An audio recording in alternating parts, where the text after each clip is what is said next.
প্রিয় দর্শক, আসসালামু আলাইকুম। ইটি উইন্ডোর পক্ষ থেকে আপনাদের সকলকে স্বাগতম। বেসিক ইলেকট্রিসিটির একটি অধ্যায়, কনসেপ্টস অফ ইলেকট্রিক্যাল সার্কিট। এই অধ্যায়ের একটি টপিক হচ্ছে মিশ্র সার্কিট। প্রিয় দর্শক, আজকে আমি হাজির হয়েছি মিশ্র সার্কিটের আরেকটি সমস্যা নিয়ে। আশা করি সাথেই থাকবেন। এখানে একটি প্রশ্ন দেওয়া আছে এবং বলা হয়েছে যে নিচের সার্কিটের প্রতিটি রেজিস্টরের মধ্যে দিয়ে প্রবাহিত কারেন্ট এবং ভোল্টেজ ড্রপ নির্ণয় করো। এই যে এখানে একটি সার্কিট দেওয়া আছে, এই সার্কিটের একটি সোর্স এবং কতগুলো রেজিস্টার দেওয়া আছে। তো প্রথমেই আমাকে ডিফাইন করতে হবে এই সার্কিটটি কী ধরনের সার্কিট। যে সার্কিটের মধ্যে দিয়ে কারেন্ট প্রবাহের একটি মাত্র পথ থাকে তাকে সিরিজ সার্কিট বলে, আর যে সার্কিটের মধ্যে দিয়ে কারেন্ট প্রবাহের একাধিক পথ বিদ্যমান তাদেরকে প্যারালাল সার্কিট বলে, এবং যে সকল সার্কিট সিরিজ এবং প্যারালাল উভয় বৈশিষ্ট্য বিদ্যমান সেই সমস্ত সার্কিটকে মিশ্র সার্কিট বলে।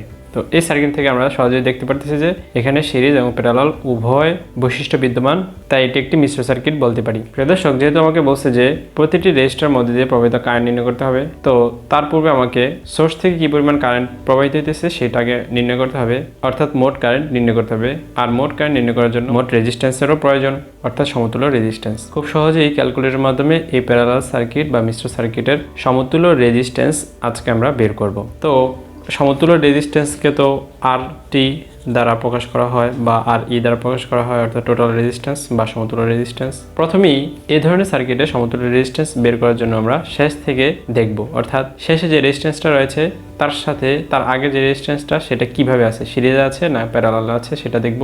তো এখানে দেখা যাচ্ছে যে এই যে 20 ওহমের যে রেজিস্ট্যান্সটা সেটা 28 ওহমের সাথে প্যারালালে রয়েছে, কারণ কারেন্ট এই প্রান্ত থেকে এই প্রান্তে আসার জন্য এই পথ দিয়ে আসতে পারে, এই পথ দিয়ে আসতে পারে, অর্থাৎ একাধিক পথ বিদ্যমান, তার মানে দুইটি রেজিস্ট্যান্স প্যারালালে রয়েছে। তো আমরা এটা লিখতে পারি যে 20 প্যারালাল 28, এটা ব্রেকেট দিয়ে দিব। প্রিয় দর্শক, এই চিহ্নটা হচ্ছে প্যারালাল চিহ্ন। এই দুইটা রেজিস্ট্যান্স প্যারালালে সমাধান করলে একটা রেজিস্ট্যান্সে মান আসবে অবশ্যই।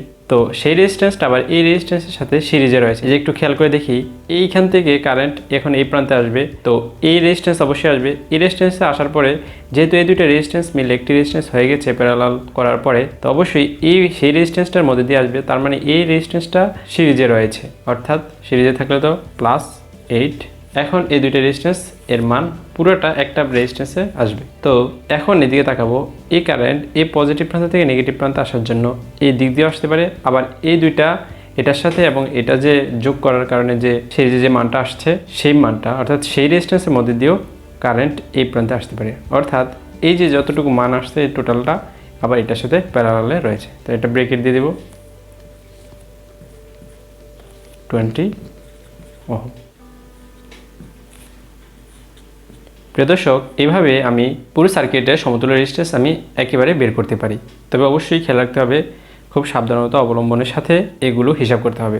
যারা খুব পরিপক্ক, অর্থাৎ আমার পিছনের যে উদাহরণগুলো আমি দেখানোর চেষ্টা করেছি সেগুলা ভালো করে বুঝতে পেরেছেন, তাদের জন্য এভাবে একেবারে করা সহজ হবে, অন্যথায় আপনি ভেঙে ভেঙে করার চেষ্টা করবেন। এখন আমি ক্যালকুলেটরের মাধ্যমে দেখাবো যে কিভাবে এই রেজিস্ট্যান্সের মান ক্যালকুলেটরের মাধ্যমে একেবারে বের করা যায়। প্রিয় দর্শক, প্রথমেই ক্যালকুলেটরের অন বাটন চেপে ক্যালকুলেটরটিকে অন করে নেব। তারপর ক্যালকুলেটর যে নর্মাল মোডে থাকে সেই নর্মাল মোডে রেখেই প্রথমে ব্রেকেট দেব। এখানে যেখানে 3টা ব্রেকেট হয়েছে, যেহেতু 3টা ব্রেকেট দেব এখানে, 1টা 2টা 3টা। তারপরে যেটা আছে সেটা লিখবো যে 20, তারপরে ইনভার্স চাপবো। এই যে ক্যালকুলেটরের এই অপশনটা হচ্ছে ইনভার্স, এই ইনভার্স চাপবো। তারপরে +28 আছে, 28 আবার ইনভার্স চাপবো। যেহেতু দুইটা পরস্পরের সাথে প্যারালাল রয়েছে তাই ইনভার্স প্লাস আর ইনভার্স চাপতে হবে, এবং সেটাকে ব্রেকেট দিয়ে আবার ইনভার্স চাপতে হবে। এবার হচ্ছে প্লাস, তার সাথে সিরিজে রয়েছে যেহেতু 8, এই জন্য নর্মালভাবে 8 লিখব। তারপর সেকেন্ড ব্রেকেট ক্লোজ করব। এখন এই পুরোটা আবার এই 20-র সাথে প্যারালালে রয়েছে, তাই এই পুরোটাকে ইনভার্স দেব।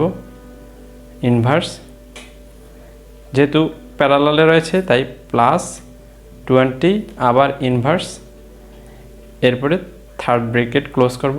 যেহেতু এই 20 পুরোটার সাথে প্যারালালে রয়েছে তাই শেষে আবার ইনভার্স হবে। এখন আমি ইকুয়াল চাপলেই সমতুল্য রেজিস্ট্যান্সের মান বের হয়ে আসবে, যেটা হচ্ছে মান 9.91 ওহম। প্রিয় দর্শক, এভাবেই ক্যালকুলেটরের মাধ্যমে খুব সহজেই পুরো সার্কিটের সমতুল্য রেজিস্ট্যান্স বের করে নিতে পারি। তো এখন যেহেতু সার্কিটের সমতুল্য রেজিস্ট্যান্স আমি পেয়ে গেছি এবং সার্কিটের মোট ভোল্টেজও জানা আছে, তো সার্কিটের মোট কারেন্ট আমি নির্ণয় করতে পারি। ওহমের সূত্র থেকে আমরা জানি I = IT V/R। এখন মান বসিয়ে আমি IT এর মান বের করে নেব। প্রিয় দর্শক, খুব ঠান্ডা মাথায় বোঝার চেষ্টা করি, যতটুকু IT পজিটিভ প্রান্ত থেকে বের হবে নেগেটিভ প্রান্তে ঠিক ততটুকু IT অর্থাৎ টোটাল কারেন্ট আবার ঢুকবে। তো এই IT কারেন্ট আমি ইন্ডিকেট করে দিচ্ছি, এদিকে যাবে। কারেন্ট এখানে আসার পরে দুই ভাগে ভাগ হয়ে যাচ্ছে, কিছু কারেন্ট এদিক দিয়ে যাবে এবং কিছু কারেন্ট এদিকে আসবে। তো এটাকে ইন্ডিকেট করে দিচ্ছি, এটাকে ধরলাম I20 অর্থাৎ 20 ওহম আছে যেহেতু 20 ধরলাম। তারপর কারেন্ট এদিকে যাবে, তো এটাকে ধরলাম I8। আচ্ছা, কারেন্ট এখানে আসলো, এই কারেন্ট এখানে আসবে, এখানে আসার পরে আবার নেগেটিভ প্রান্তে আসার জন্য এই দিক দিয়েও কারেন্ট প্রবাহিত হবে এবং এই দিক দিয়েও কারেন্ট প্রবাহিত হবে। তো এটাকে দিলাম I28 এবং এটাকে দিলাম I20। যেহেতু আমাকে বলছে প্রতিটি রেজিস্টারের মধ্যে দিয়ে প্রবাহিত কারেন্ট নির্ণয় করো, প্রতিটি রেজিস্টারের মধ্যে দিয়ে প্রবাহিত কারেন্টকে ইন্ডিকেট করে দিয়েছি। এখন আমি ব্রাঞ্চ কারেন্ট নির্ণয় সূত্র থেকে প্রতিটি রেজিস্টারের মধ্যে দিয়ে প্রবাহিত কারেন্ট নির্ণয় করে নেব। তো আইটি তো আমার জানাই আছে। প্রথমে আমি I20 বের করব।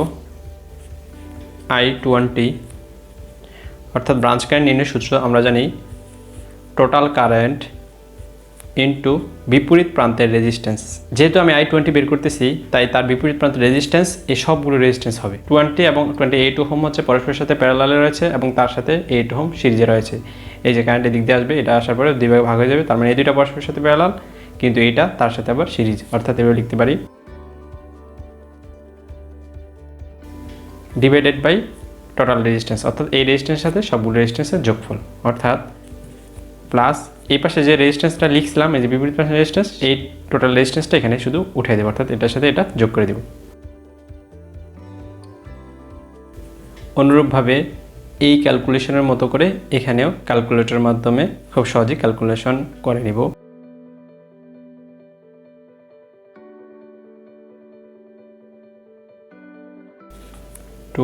অ্যাম্পিয়ার। অনুরূপভাবে I8 বের করে নেব। এখন ব্রাঞ্চ কারেন্ট নির্ণয় সূত্র থেকে আমরা জানি টোটাল কারেন্ট ইনটু বিপরীত প্রান্তের রেজিস্ট্যান্স। এই রেজিস্ট্যান্সের বিপরীত প্রান্তের রেজিস্ট্যান্স হচ্ছে এইটা এবং এই যে এগুলো সবগুলো। তো এই দুইটা আবার পরস্পরের সাথে প্যারালাল রয়েছে, তাই লিখতে পারি 20 প্যারালাল 28 এবং তার সাথে এটা আবার সিরিজে রয়েছে এই রেজিস্ট্যান্সের সাপেক্ষে, অর্থাৎ plus 20 divided by total resistance. এখন সবগুলো রেজিস্ট্যান্স যোগফল, অর্থাৎ 8 প্লাস 20 প্লাস এই দুইটার প্যারালালের যোগফল 20 প্যারালাল 28। ক্যালকুলেটরের মাধ্যমে খুব সহজেই ক্যালকুলেশন বের করে নেব।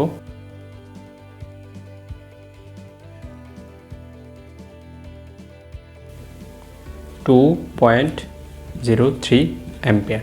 আচ্ছা, তারপরে কারেন্ট এখানে আসলো, এই কারেন্টটা এখান পর্যন্ত আসবে, এখানে আসার পরে আবার কারেন্ট দুই ভাগে ভাগ হয়ে যাবে, কারণ প্যারালালে কারেন্ট ভাগ হয়ে যায় আর সিরিজে কারেন্ট একই থাকে।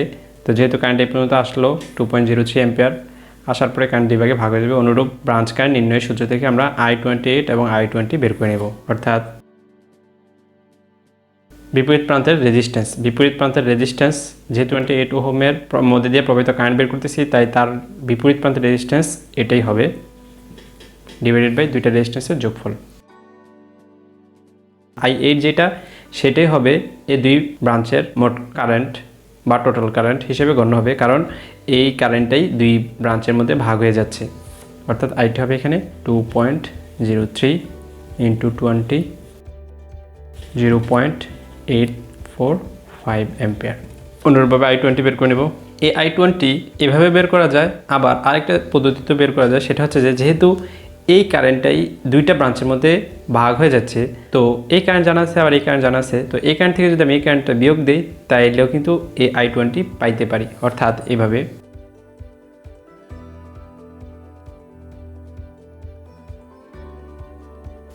(1.18 অ্যাম্পিয়ার। প্রিয় দর্শক, মোটামুটিভাবে প্রতিটি রেজিস্ট্যান্সের মধ্যে দিয়ে প্রবাহিত কারেন্ট আমি বের করে নিছি। এখন আমি ওহমের সূত্র থেকে ভোল্টেজ ড্রপ নির্ণয় যে সূত্রটি, অর্থাৎ V = IR, তার মাধ্যমে প্রত্যেকটা রেজিস্টারের ভোল্টেজ ড্রপ বের করে নিতে পারবো। অর্থাৎ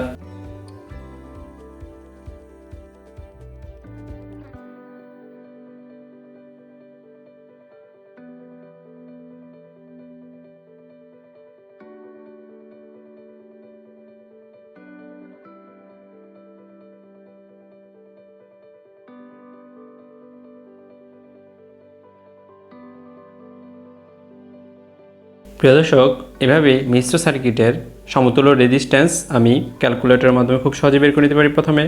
তারপরে প্রত্যেকটি রেজিস্ট্যান্সের মধ্যে দিয়ে প্রবাহিত কারেন্ট অর্থাৎ ব্রাঞ্চ কারেন্ট নির্ণয় করতে পারি এবং প্রতিটি রেজিস্ট্যান্সে ড্রপকৃত ভোল্টেজও বের করতে পারি। প্রিয় দর্শক, আশা করি বুঝতে পেরেছেন। যদি বুঝে থাকেন তাহলে অবশ্যই আমার চ্যানেলটি সাবস্ক্রাইব করবেন, আর যদি বুঝতে কোথাও অসুবিধা হয় তাহলে অবশ্যই কমেন্ট বক্সে জানাবেন। ধন্যবাদ।